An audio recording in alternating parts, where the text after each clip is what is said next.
Hello again and welcome. This is Sandra Hart at Life Over 60.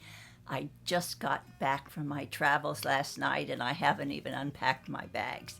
But I wanted to get this conversation uploaded for today so that all of you could visit with my son. We have a one-on-one conversation with my son, who is in the music business. And during the interview, I've tried to intersperse some of his album covers. I couldn't do them all, but if you watch the video, you can see from time to time an album cover pop up that he has either written, performed, or been asked to maybe do a cover on someone else's album. He's the lead singer of a band, a 90s rock band called Tonic, and his name is Emerson Hart. So thank you for joining me, and I hope you enjoy this intimate one-on-one mother-son conversation.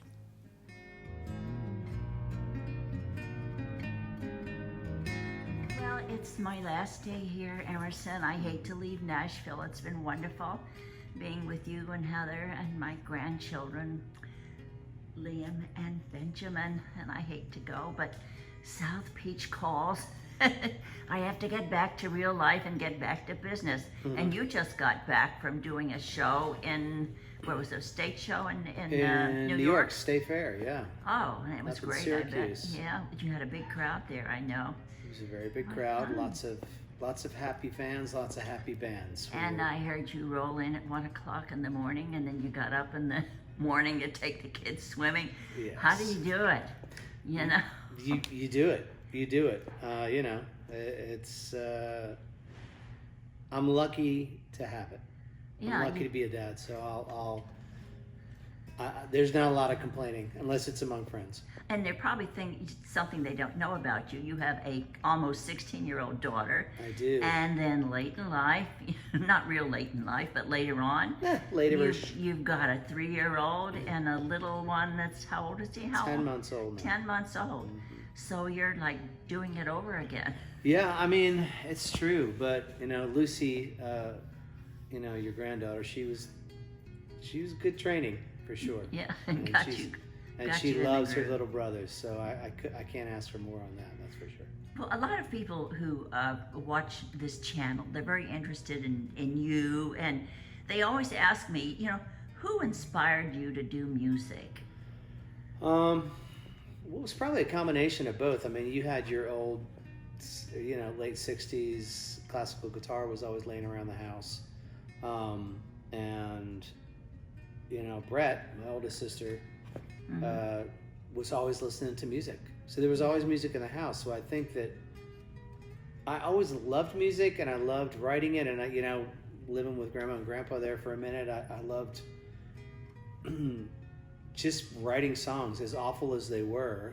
I loved writing them. And then I guess when I got back from France, this would have been 87, 88, and I saw... You were doing I was doing that thing with David Gray for FR12, yeah, with the Guillaume Tell, a TV show, and then I saw U2 play at Brennan Byrne Arena, and that was a game changer.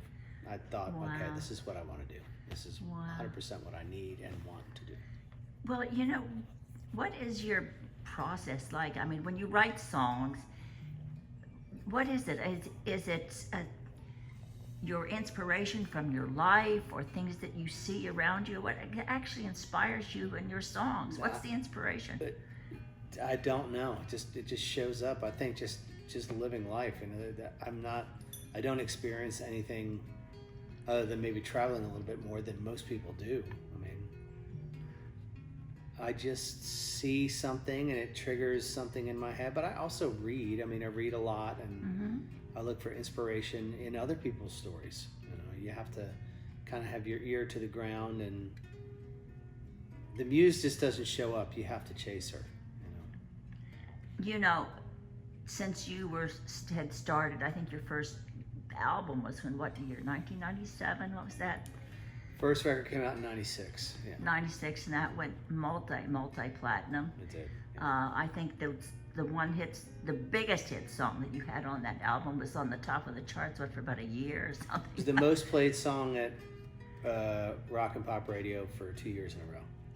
Yeah, yeah. How do you feel about music today and what's happening?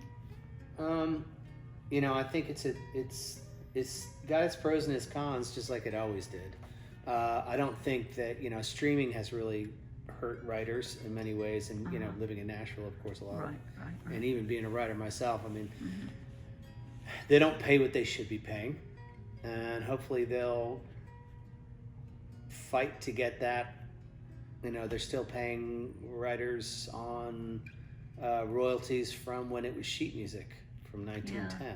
I mean, it's the same royalty rate. It's insanity, and they're making billions.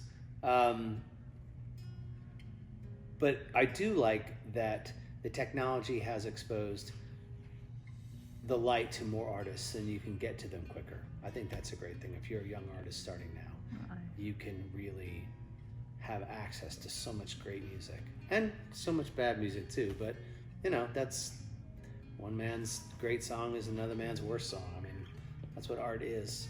But at the end of the day, the financial part of it, like, I feel lucky to be involved in a band at the later part of being able to sell records. Like, that's just, unless you're a superstar, and even then, they don't sell records really. It's about live shows and streaming. So. Do you think it's hard for young people today to get their foot in the door, or is it easier because of YouTube and places like that? I think it's easier. The gatekeepers are very few and far between now. I mean, really, there aren't any. There's no major gatekeeper at Atlantic or at any of the big labels, you know, at Sony. But, you know, they still exist. They still groom and they still find artists. But usually when they find them, they're already established. Yeah. On YouTube or... That's true. That is true. It's amazing. And I was just thinking of when you were young and you were a kid, if they had YouTube way back when. I mean, you had a band when you were in the 6th grade. Yeah, you never know. Heartthrobs, I nobody think, said it was like good. That. That's for sure. The Heartthrobs, I think they're called. So what advice would you give to maybe a young person who really wants to have a career in music and just never give up? Or man, I would just say to be honest. You know, I write what you know, which is I guess that was a Hemingway thing, but it's really sound advice that I've learned from other songwriters when I was starting out, is just don't try to be somebody you're not. Just be yourself. And write what inspires you and write what you know. Even if you're inspired by Dungeons and Dragons, I don't know, whatever it is, whatever you're into, write about that, because then you're at least writing from an honest place. Yeah. So and I think that makes all the difference. If you want to be an artist, if you want to be a writer, like a writer, and you don't want to perform and do all that stuff, then yeah, be honest, but also learn your craft. So I guess I was going to ask, you know, what's the best advice you've ever been given? And you kind of answered that already. Yeah, that and don't cheat on your gift. That's probably another great piece of advice is if you start to succeed, don't spend your money on drugs and alcohol and the rest of it. Yeah, I want to ask you a silly song. I'm asking you something silly, not a silly song. Do you ever sing in the shower? I warm up in the shower. So technically that would be singing, I guess, yeah. Is it because the steam or the warmth softens your, or makes your vocal cords unrelaxed? Yeah, it's good to get the moisture and kind of get the lead out a little bit. If you didn't have this musical career and your life went into another direction, do you have an idea of maybe what you would have wanted to do other than what has been given to you, your gift? I think I would have been involved in history somehow, whether it would be teaching or architecture, any of that stuff. You're a great history buff. You know more about. I do. I'm a walking encyclopedia of useless knowledge. Isn't it? And also, you are the one who has all of the details about our family and our background. And we found out recently that we go way back. Way back, all the way to the 1200s, yeah. To the Mayflower. Well, before that. Yeah, before that, yeah. All the way back to Mary Bruce, Robert the Bruce's daughter. Oh, really? Yeah. I didn't know King that. of Scotland, second King of Scotland, yeah. Really? It's our bloodline, yeah. Oh, okay, wow, okay. So, I know that summer is usually a really, really big time for you. Do you have any up and coming shows or tours that you're going to be doing? I'll leave on Wednesday. I don't know when people will see this, but I'll leave on Wednesday for a tour, and it runs about 3 weeks. It's all over the United States mostly, but mostly Midwest and Northeast. It's not really a West Coast tour this time. Who are you playing with? It's going to be Fastball opens up, which was another of our contemporaries, Tonic, then Sugar Ray, who I love Mark McGrath, Yeah, obviously I love we're him. in Sandra Hart together as well, so it's Oh, really? yeah. You're going to do that? Well, no, we're not going to do that. Oh, okay. But it's just familiar, to be out with friends and family at our age, and then Gin Blossom. Gin Blossoms. It's really? the gin. A lot of- We used to do those gin and tonic tours years ago. Yeah. So it'll be good to see Robin and the rest of the guys again. And I have to say, I love the shows that you do with Mark and Kevin and the Ezra Hart shows. yeah, they're fun. Those are so fun because So fun. all of you are dynamic, great music, but great personalities. Yeah. I Mark mean, you is have good fun on the stage, and everybody laughs. You have a great time. Mark is he's a master showman. I mean, is. watching him work is. I've just in the time of being in a band with him, just how much I've learned. I mean, he's just so great. He's super showman. He really he's is just great showman and just lights up the a stage. good human being. And and Kevin's great on stage. He's hilarious. I mean, Yeah. it's great. I am the Dean Martin of that project.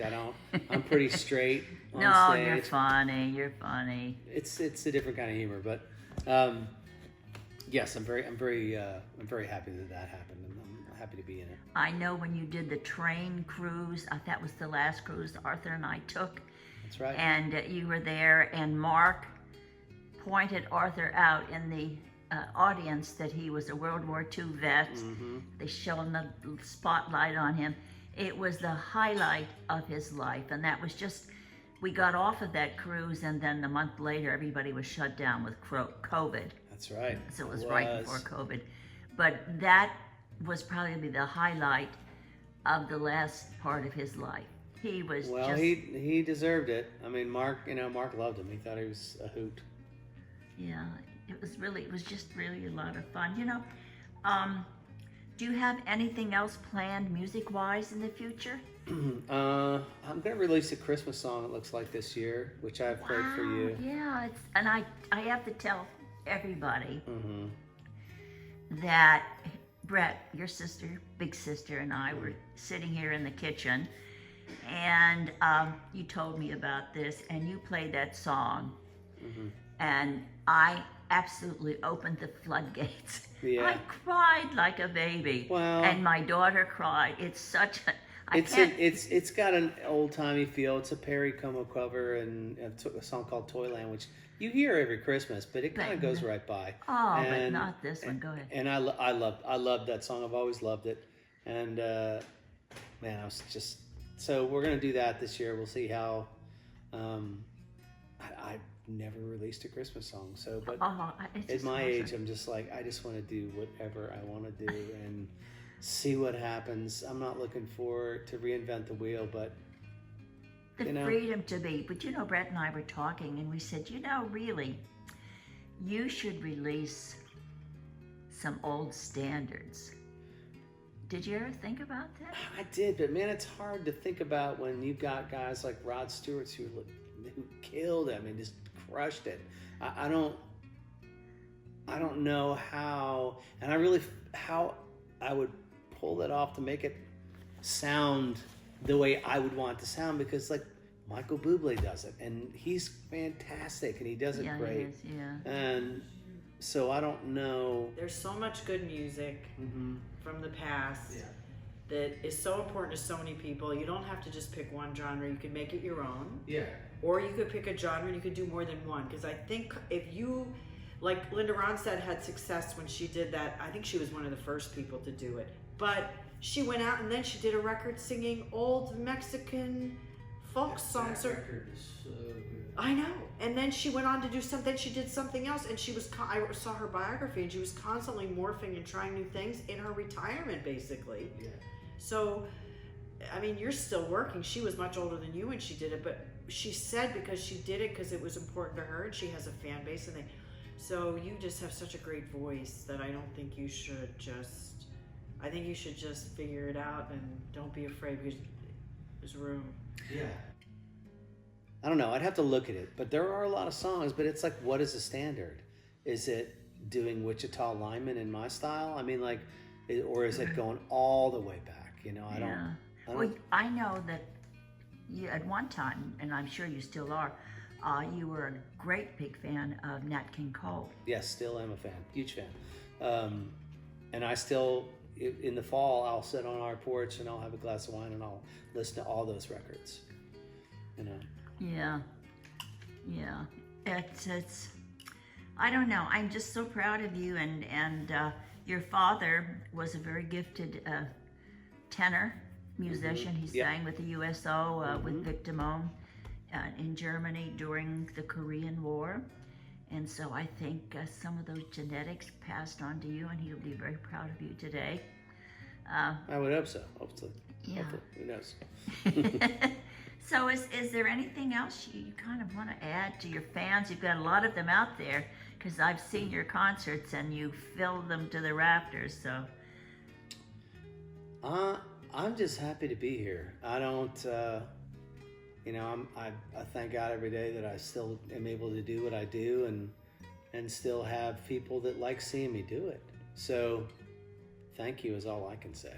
And I think there is, because of everything that is happening today, people are searching, they're disconnected, and I think nostalgia is such a warm and fuzzy blanket that a lot of us are going back to, a place where we felt safe and comfortable. And I think music of the 70s, 80s, and 90s, I think it's like a comfort blanket for us. I think, look, 10 years ago it was the 80s, and the 80s have stuck around for a long time, you know, and I cut my teeth on a lot of that music, right. And now, you know, we do shows, and there's a lot of folks, and they bring their kids, and, you know, that's nostalgia for them. It brings them back to a place in their life where they were either having a great time or it was a time of big change. And but either way,